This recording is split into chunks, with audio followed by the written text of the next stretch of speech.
Hello, fabulous friends, fans, and superstars. Welcome to Synchronicity Web TV. I am your host, Nadiya Shah, and this is your moment of synchronicity. Well, I'm so excited to celebrate with you today my dear friend, Jen Zart. Now, Jen is someone that I have known for years, but mostly online. And that is because I came to know her as someone so widely respected and so brilliant years ago. I was so excited when I first met her online, and then I met her in person a year and a half ago or so, and she was just this ball of love from the moment that we met.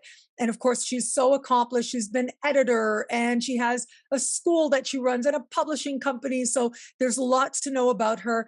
But what I'm especially excited about is that Jen is coming to the Synchronicity University September 2023 speaker series. You've got a very limited time to choose your tuition rate, as low as just $5 a class, which is an unheard of rate to learn from this caliber of astrologer, as you are about to see. Jen is going to be teaching about Mercury, and today we are going to talk about the upcoming Mercury retrograde in the sign of Virgo that starts late August and goes into September of 2023. Jen, welcome. Thank you for being here. Thank you so much, Nadiya. I'm simply glowing. You are so amazing, and I'm so honored that you have chosen me to be a part of your lineup for this September 2023 Synchronicity University class series. So thank you so much. Well, of course, I feel really proud that someone like you with such a wonderful reputation, so respected, so accomplished, is someone who's bringing what you do best, astrologically, your insights to Synchronicity University. So thank you so much for that too. Can you just give us a few highlights? Like, what are some things you're really proud of in terms of what you do? I love inspiring people to produce what is deep inside their soul spark. I radiate with them until I feel this sense of that's an article, or that's a book, or that's a class. And I try to spend time with my peers and students, getting to the heart of why they're here on this planet, whether it's through the astrology of their chart or simply being together. And I find that a lot of times after someone spent any time with me, they walk away inspired to go and get it, whatever that is that they're here to do, that I can help use all of my Libra placements to filter through and sort of transmit that energy of jet fuel. Like, you can do the thing, you know, and helping them see, like, yeah, the thing that you might be feeling in your heart is yours to do, but quite unsure, you need that extra nudge. I'm there to be that person to kind of spark it off and help you go for it and make it bigger, better, bigger, real, right? So that's really what drives me. And so you have a publishing company, you have a school. Can you talk about these things too? So I'm actually sitting in my current passion project, which is to create a library of astrological books for others to use, which is something that I didn't have when I was in graduate school. I was writing my PhD thesis at UC Berkeley about astrology, and oftentimes libraries didn't collect what I needed, or if I did get them, I had to wait forever through interlibrary loan. So I'm sitting in the Celestial Arts Education Library, which is a physical space that you can visit and see all of these astrology books in the same room, and I swear it's like heaven on earth. It is amazing. Well, it's bliss for you, that's for sure, because I know Yes. books are your happy place. You have a book publishing company, you've edited a bunch of books, you've translated books. And so what is that like for you? I think it's about lineage and honoring our ancestors and understanding that just behind me, we have so many transmissions about astrological technique, astrological insights. And with the current way that we communicate online, it can seem like we're all encountering something for the first time. And so I'd like to be that cup of knowledge saying, we've actually thought about this before. I mean, you know, we have newsletters, we have journals, that we have books of people who've come before us and seen, for example, like today with Mercury, so many insights about this planet, just one celestial factor. And so to be able to publish new ideas about these things and also honor translations of older ideas about these things in a foreign language and circulate the information so that everybody can find their way through this astrology and find their way through what is the astrology that's going to help you live your best life. And someone has to be the vector for that. So when I work with publishing, I have Revelor Press, which is my more experimental press, does advanced astrology books and among other things, deals mostly with that idea of liminality and consciousness as well. So things that kind of blow your mind. And then Sophia Centre Press, which is affiliated with the University of Wales, Trinity St. David, is about the academic study of the history, philosophy, and culture of astrology. And those books are more intended for university libraries so that the people who decide what's legitimate knowledge get a sense that we exist and what we study is actually worth it. I love it. I love that you said honoring the ancestors. I remember one of the first days when I started graduate school at the University of Kent, Jeffrey Cornelius, right? One of our living legends. I remember him saying citation is honoring the academic ancestors. And that always stood out to me, how important it is to cite. Now, we're not always going to get it right, especially if you are like me and you're making YouTube videos, for example, or podcasts for other astrologers out there. Sometimes you're just in the flow and you're talking. You don't always mention where every single idea comes from. But where possible, it's a good idea to cite because it's a powerful way of honoring our academic ancestors, our astrological ancestors as well, especially with what it is that we do. And so I'm always a little bit nervous when I hear people say, I was the first to do this. I was the one who came up with this, because nothing exists in a vacuum. Everything can be traced to something else that came before it, and that thing before it as well. As much as we'd like to think that we are so revolutionary, no one has ever thought like us before, nothing exists in a vacuum. And there's something beautiful and humbling, but also something that I think makes us greater when we acknowledge the greats that have been before. Right. And I love that you're picking up on that concept of citation and footnotes, because that truly is where the pen is the sword in having astrology become more legitimized in the larger scheme of the public. Because when an academic says, astrology isn't academic enough because it's either a pseudoscience or a superstition, or for whatever reason that positivism or the current dominant culture has said astrology is not worth it. When we have all of our citations, then we are establishing a trail and establishing an acknowledgement. And so I'm hoping that people will come here and take advantage of these resources to begin to cite more so that we can show, hey, this is academically literate. And so a future person who's, saying, oh, well, the history of science, astrology was just pre-astronomy. And it's like, it's actually so much more than that. And here, let me show you all of these amazing things that we've been researching to prove it, right? Okay, so I know you and I can really nerd out if we want to, that's for sure. Yeah, we have that part of us. But I did want to talk about Mercury in particular, to make it practical, to make it real. Like, yes, you and I both, we have these concepts, which is great. And I know you're going to bring that really unique perspective because of all that you know, and because you understand the roots of things and where your ideas are actually coming from in a very clear way, honoring our current astrological living legends and our academic and astrological ancestors. But to most astrological students, astrology students, it's really about, okay, what's happening right now? What's happening in my chart? How can I understand this placement better? Yeah. And so I love that you are going to be talking about Mercury in your upcoming class at Synchronicity University. So once again, you guys, it is Jen who is part of the September 2023 speaker series. She's going to be teaching about Mercury, and for a limited time, you can choose her tuition rate as low as just $5 a class. So tell me a little bit about the class. What are people going to learn? Before we start talking about Mercury retrograde, Sure. Tell me about that. Yeah. Well, this class is going back to the basics. Also for me, I teach a lot of complicated classes or more advanced level classes. And I wanted to go back to the simple looking at what is the planet Mercury, what is the archetype of Mercury, what are the various mythologies that we have in world cultures about what we've put onto our astrological Mercury. And it's important because of this, and it comes down to one thing: communication.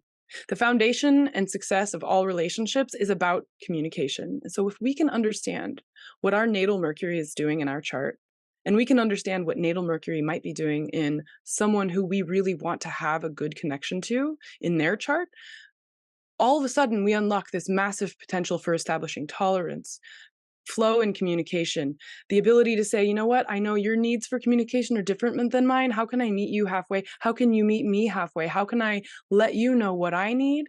And then also just establish, I guess, like more humane relations amongst all people, which allows all these other beautiful things to happen.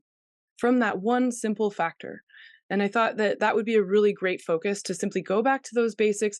And when the class runs, it will be Mercury and Virgo. So I thought, Mercury's at its best in this sign. How can we unpack what it's going to offer us and allow ourselves to bask in it and go back to the fundamentals and remind ourselves of how do we need to speak and be spoken to, and also keep in mind that other people's needs might be different than ours.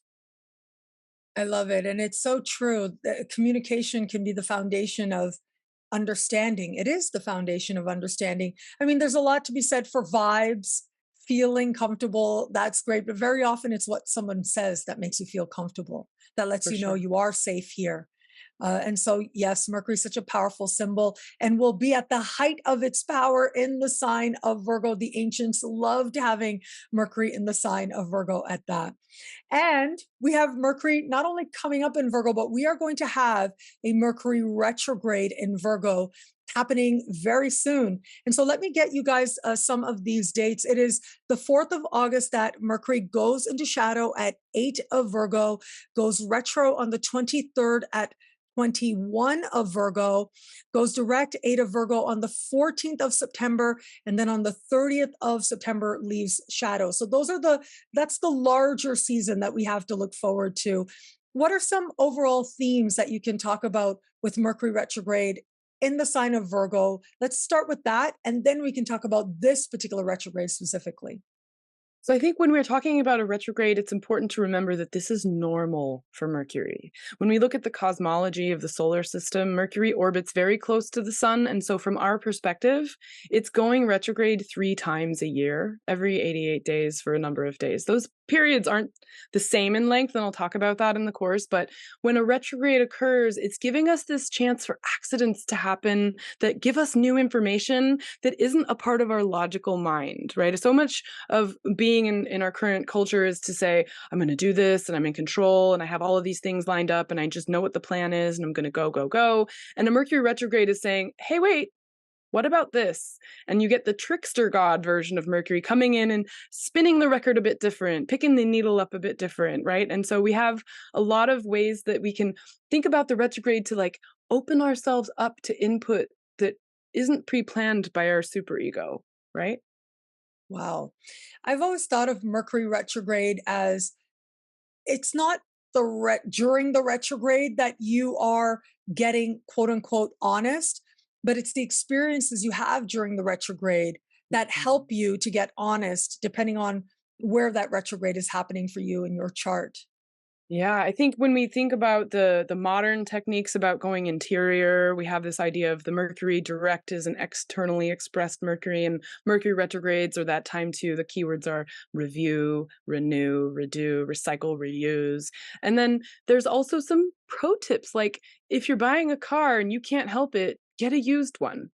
If you're having to do something and it's a review or you're doing it again for the second time, you're re-signing a contract, no worries, right? Or if you're signing a contract for the first time, guess what? That means you might get to re-sign it for a better deal later. There's not a need to stop what you're doing and be a kind of a deer in the headlights for 3 weeks. That doesn't make any sense. We have to think a little bit more logically around what's the activity that's best suited to this timeline right now. And I think that there's a lot to be said for thinking in those ways and thinking about, when it comes to contracts, for example, like maybe you put in an offer on a house and it gets rejected. It doesn't mean you can't put it back in, right? It doesn't mean that there's not going to be success at the end of this. My thing with Mercury retrograde in real estate, for example, and this is something that I tell my clients, is you got to look for the catch. Mercury in retrograde says something is going to be in the contract that you need to pay attention to. So read closely. And this was actually how my parents started learning astrology. They were thinking like, what is she doing this astrology stuff? And I'm like, no, guys, like you keep trying to buy houses during Mercury retrograde and literally every single time something happens in the contract and you don't close. And so they started to perk up after about the 5th time. And it got to the point where the last time it was this woman who her daughter was trying to sell the house and she had unfortunately passed. And so there was some fine print in the contract that they didn't see until just before closing that said she couldn't sell the house for a year after the mother had passed. And so this beautiful home on the water just went through their hands and they come to me, my parents, they go, maybe there's something to this after all, because you said it would be something in the contract, and literally it was that one sentence that just didn't let us close. And so, but you can close when Mercury is retrograde, and it's not going to be the end of the world. It just means to think a little bit more creatively around what's the complication here, and am I okay with that complication? Because let's face it, life is complicated. Nothing is ever going to go exactly the way we want. And so when we know we can play with the trickster qualities of Mercury and jump around, say, you know what, I actually like am enjoying this complication in a way. Like I can move with this one. This one fits me better. But I will say, for me, I have had so many times I've had the experience where something looked a certain way, Mercury was retrograde, and I sort of made it fit in my mind. Well, no, this can fit with Mercury retrograde because in a way it's kind of new. Okay, I'm buying a pair of pants, but it's a used pair of pants, or I'm buying a pair of pants, but it's because I'm back at the store returning my other pants. But it's still something happens. And I don't want to Yeah, like promote any kind of fear around, of course, the retrogrades, because lots of people are born with Mercury retrograde too, right? So I we can am. talk Yeah. about that. Yeah, so am I. Yeah. And so there's lots of great things about Mercury retrograde, like you tend to think about things before you say it. Right? Right. Like that's a very, very good skill to have, I think, as you move through the world, to be able to think about things before you say them, because we see what happens when people don't do that. That's Mercury retrograde, the gift of it. But yeah, I mean, I've seen a lot of times where Mercury's retrograde and something really looks like a sure thing, and then the station happens or the Mm, direct, and it's just direct. And all of a sudden, I'm seeing that thing differently, and sometimes right. remarkably differently, where it's like, oh my God, this is actually really, really important. Yeah, I think also speaking to the shopping experience, I do have a technique for that and navigating that is to overshop and then return part of the order, right? And Yeah. so that way you're doing the thing, and so you're like, okay, I'm going to overbuy a little bit, and maybe you return the whole thing. That's fine, but I found that works as a kind of buffer against some of that energy because you're like, I'm actually taking some of this back. So Mercury, you're getting your appeasement, and I'm getting to keep the thing that I wanted. That would give you one way to navigate that. But I agree. I mean, our perspectives are actually constantly shifting. And that's the beauty of it. Because even when Mercury's direct, our perspectives are constantly shifting. You know that model of the solar system where the sun too is spinning and there's this massive spiral into the unknown? I think that it's important when Mercury does take 3 times in the year to pause and have us sort of sit back and reflect and take things in a fresh way and maybe not get what we think we want, then we have the ability to realize, we are always shifting our perspective no matter what. So, That's powerful to consider as well. And so let's talk about this Mercury retrograde, because there are some things that are distinct about it. As you said, it is in a sign that Mercury does really well being in. Um, but you add to that, what I'm seeing when I look at this retrograde is the fact that Mercury will trine Jupiter 3 times. I think that's exciting. Like to me, that sounds like opportunities that you thought were gone, or something that felt, so big and then you couldn't grasp it, might just come back around in some way. How do you understand that particular part of, or maybe in a larger sense, this particular Mercury retrograde? I think there's a number of ways we can process what this trine to Jupiter might mean because we have to think about Jupiter's perspective. When he's looking to Mercury in Virgo, he's going, "Oh, my friend's in their house and they're doing just fine. I actually don't like visiting that friend in Virgo." When Jupiter's in Virgo, it's not very happy in that sign, partially because things are so very finely detailed and Jupiter loves that bigger picture, right? So I think that the trine could be a bit of a chimera or some kind of illusion to a certain extent, only because Jupiter wants to help Mercury and give us that sense of optimism and the ability to accomplish a goal, or perhaps think our way around a problem in a new way. And yet, I think there might be a little bit of a skip of the record in his ability to truly perform for us because of his, I guess you could call it maybe an allergy to Mercury being in its own power, right? Mercury's not like wanting a guest per se to be looking through the windows and saying anything?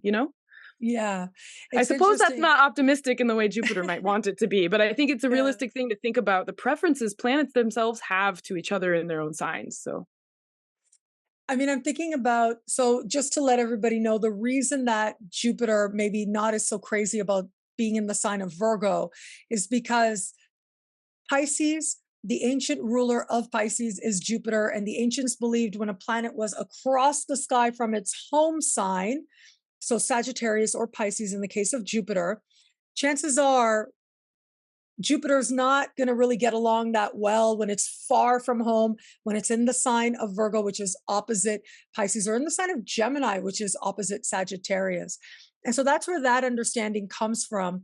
But having said that, I'm also thinking about the fact that Jupiter is in Taurus, and we have a Venus retrograde happening kind of simultaneously, absolutely simultaneously. And this is a doozy of a Venus retrograde. I mean, it is, yeah, it's trining Chiron, which is lovely, but it's square Uranus, it's quincunx Neptune, quincunx Pluto. So all of these really big energies are there at play. And so, yeah, we have the trine. I'm hoping that gives us that little bit of a window in otherwise, energies that can be challenging this summer.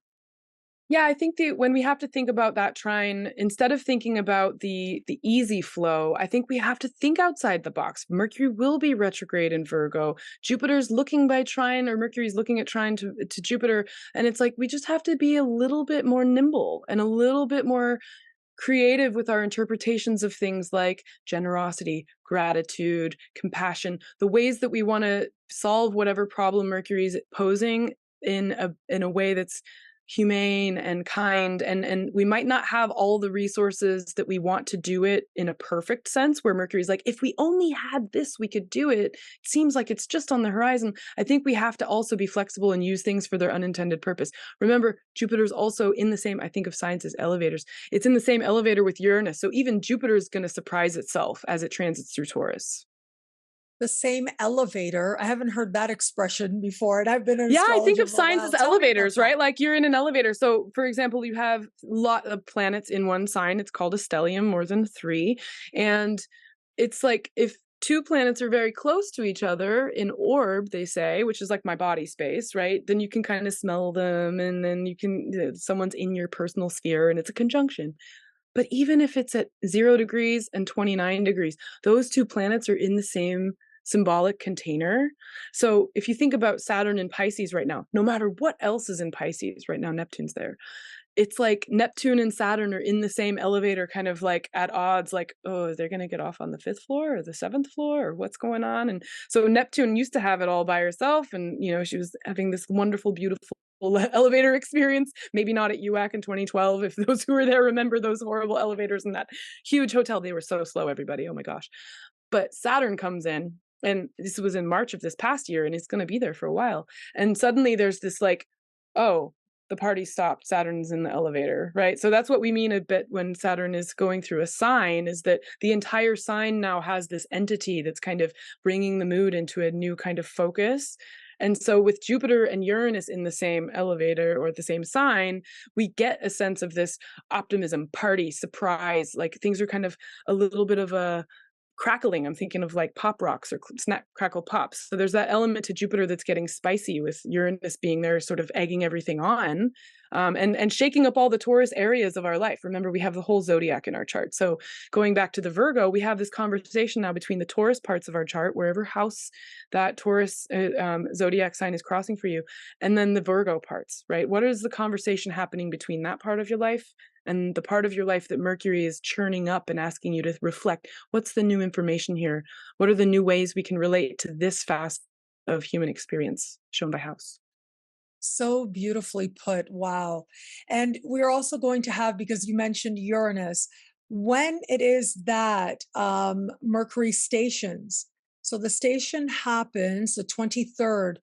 It will be a degree away from an exact trine to Uranus. And so it's Yeah. so fascinating, isn't it? Towards the beginning, we get Jupiter, and then the station, and then, of course, the end of the shadow as well. At the end of September, we get that Uranian energy. Isn't that fascinating?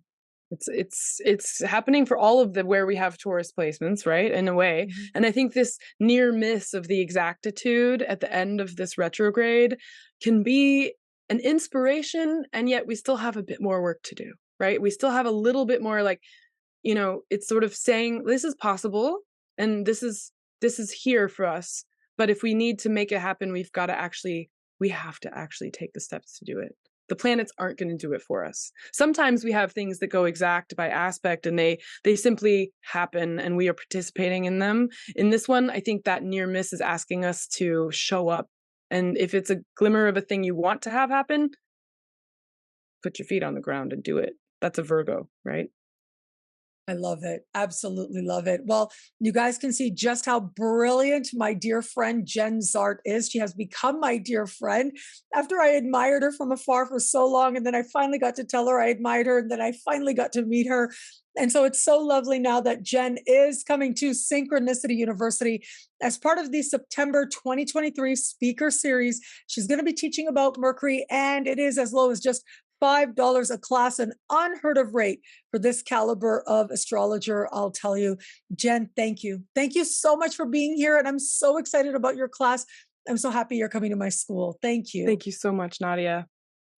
And thank you, everybody out there, for watching. Until we connect again, take care. Bye.